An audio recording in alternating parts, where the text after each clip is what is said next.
that many, Chair. Too many.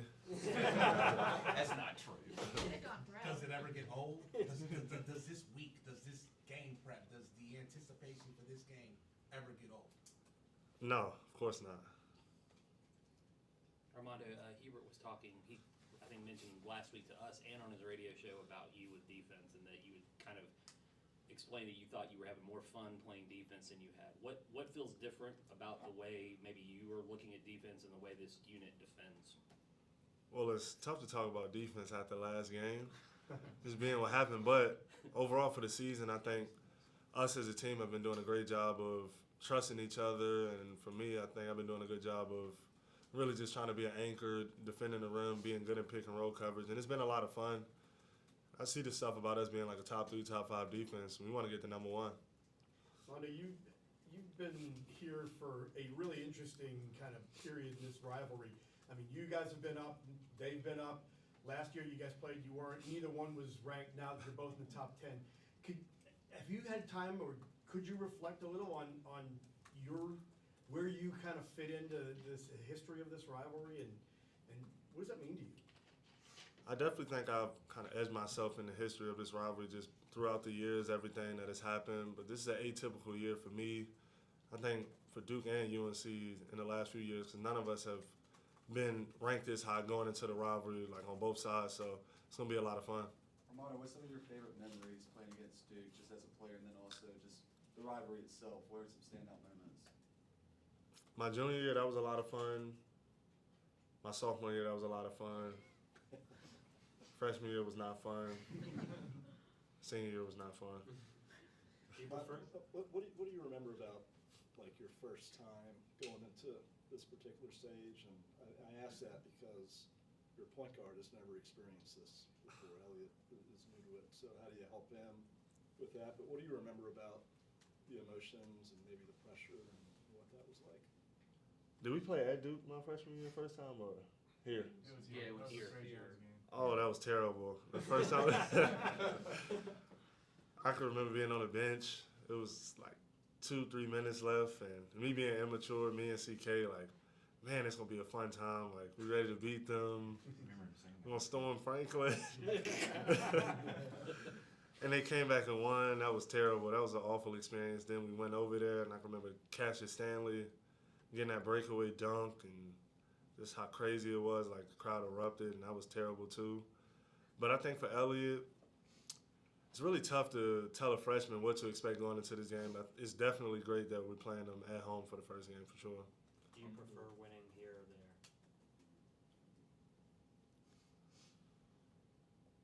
I would say here because it gives us more time to have fun out there. But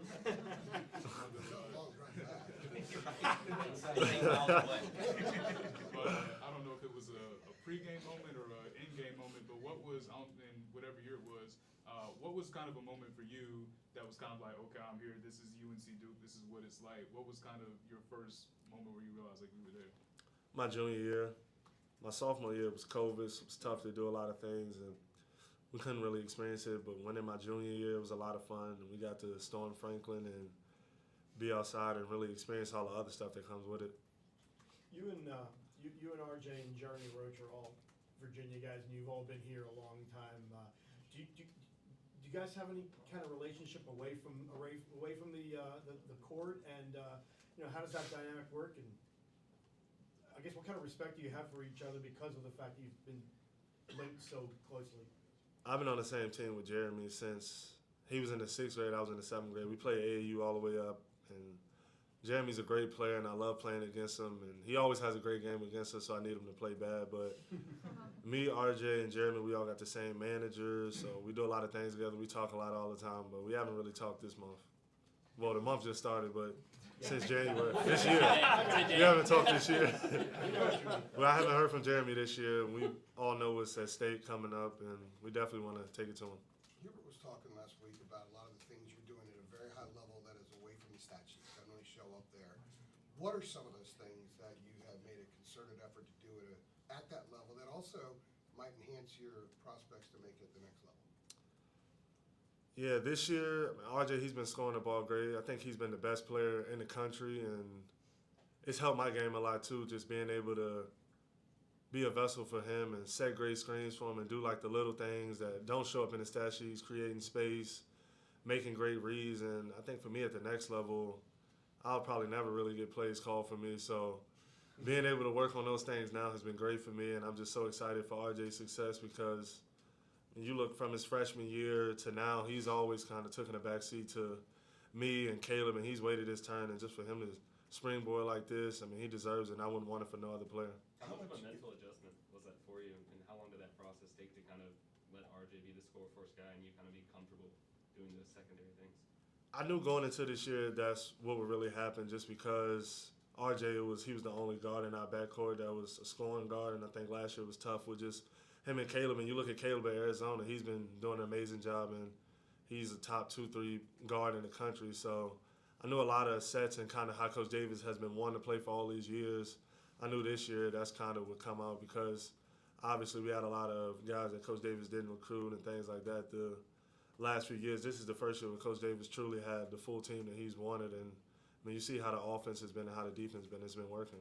You've had highly productive games, and recently the scoring hasn't as much been there. Has that just been more circumstantial of how the games have gone, or is there maybe something else that's at play there as well? I think it has been a mix. I think I definitely can be more aggressive on the offensive end and finding other ways to score, but a lot of it has been circumstantial too, just how teams defend me and things. We really got a team this year where we just take whatever they give us and we keep it simple, and I think that's what's been helping us. Harrison talked about you telling the guys that Georgia Tech might be a trap game. What did you kind of sense about that moment, and then kind of what are you feeling, any premonitions going into this week as well? The way Georgia Tech played, I mean, they got a lot of guards that can score. They're really good in the pick and roll too.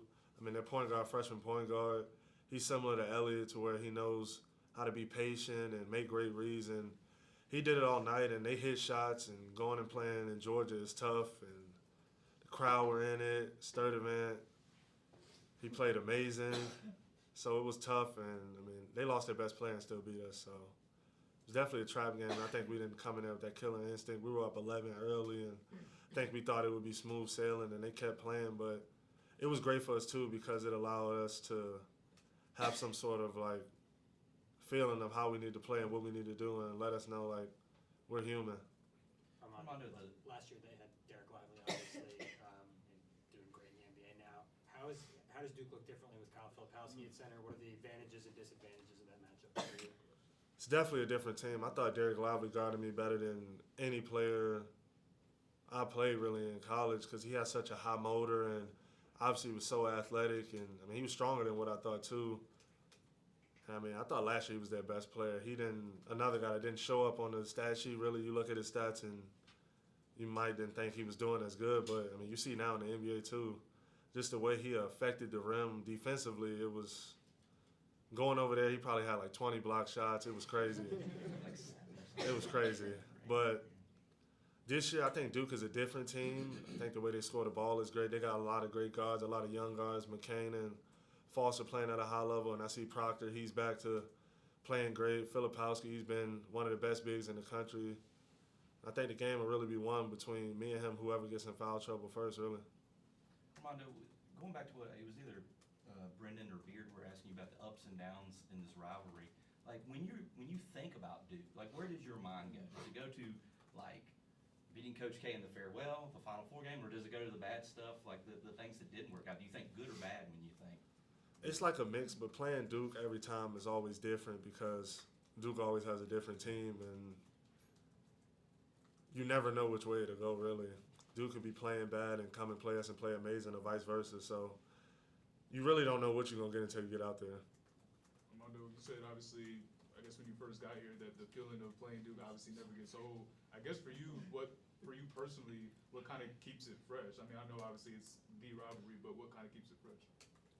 Just wanting to win. I know how much it means to the fans, to us, to the former players, and it gives you bragging rights for until the next time you play them. So it's one of those things where you just want to win, and you grow up watching the rivalry, and every time you play in it, it just seems like it gets bigger and bigger, and more stuff is at stake. So growing up watching it, what are some of the key plays that kind of stood out to you? Some of the moments that stood out? The Austin Rivers shot was pretty crazy. I remember Tatum dunking on Kennedy Meeks. That was pretty crazy. Coming to UNC, watching us beat them I think it was my senior year of high school when Garrison got the big dunk, and that was electric, and that was one of the best moments I've had at the Dean Dome. So it's been so many great moments, and I think that's what makes the rivalry so great. You should have seen Steve's face when you. Make Chris sick over here. You should have seen Steve's face when you mentioned. Give you a list of our plays. Armando, what's it like for you knowing this is actually it for you in this game at the Smith Center? That's a good question. I gotta win it. Gotta go out on top. Want to be able to beat Duke 2, maybe 3 times this year. So that's really all it is to it. Mondo, Does it I seem wanna like go there's back to, more talk Harrison. during the game when you're playing Duke than any other team? And tell me about the talk that happens every time you guys play. Definitely, it's gonna be a lot of trash talk, and we all fired up and adrenaline pumping, and we all just want to win at the end of the day. So both teams be willing to do whatever it takes. Mondo, I want to go back to Harrison and how you talked about how you kind of sacrificed your game and it's like helped other teammates or whatever and their games thrive. Going back to Harrison, his numbers are crazy, especially on the rebounding edge. And you talked about how you texted him, telling him to stop stealing his rebounds and stuff like that. How does it feel for you to like see him thriving in that department, but at the same time sacrificing your game and the possible negative impact it'll have on you for your future of basketball beyond North Carolina? Yeah, I don't think it'll have that much of an effect on my future just being because, I mean, people that really watch the game, they see what happens, and I think what Harry's been doing has been great for the team because we've out-rebounded the teams, I think, did we out-rebound them last game? 11 straight games in a row, and that's really made a huge difference for us, and it's just been great. Mondo, you said that you never really know what you're going to get in this rivalry. Is that a good thing? Does that help y'all? I don't necessarily know. I mean, I would like to go into the game knowing what to expect, but it definitely makes it a lot of fun. And like I said, it makes this rivalry what it is. What have you seen from just this group overall coming out of the game in Atlanta? And I mean, obviously that wasn't a great night when you guys were leaving the place. And just what do you feel like has been your action? I guess you guys were off yesterday probably. Just, you know, what are the vibes like after that? You hadn't gotten beaten in like, I think 45 days. Wow. Yeah. It was tough. We stayed in the locker room once we got back for about an hour and a half, 2 hours, just like talking about the game and what we could have did better. But we know we got to just flush it in the toilet and prepare for the game on Saturday because we're playing a totally different team and it's going to be a different atmosphere. Were there any differences on the plane ride back or after the game, something like that? Excuse me? Were there any differences on the plane ride back, maybe compared from obviously the road games that you won? It was somewhat tough, you know, because we definitely should have won that game, and we felt like we just left so much on the table, and we wanted to keep the streak going, but we kind of just soaked it all in on Tuesday, and now we just moved on. What was the conversation when you got back in the locker room? Really just talking about some of the things we could have did better, but also we was like, dang, they hit a lot of crazy shots, and yeah, and we looked back at the last play and thought it was kind of tough. Okay. But we don't want to make excuses. We just want to just move forward. So what time did you guys leave? Last one. Got back around 12, probably left 1:45 too. You're still in the video. I was Thank you. Appreciate it, y'all. Thanks, Armando.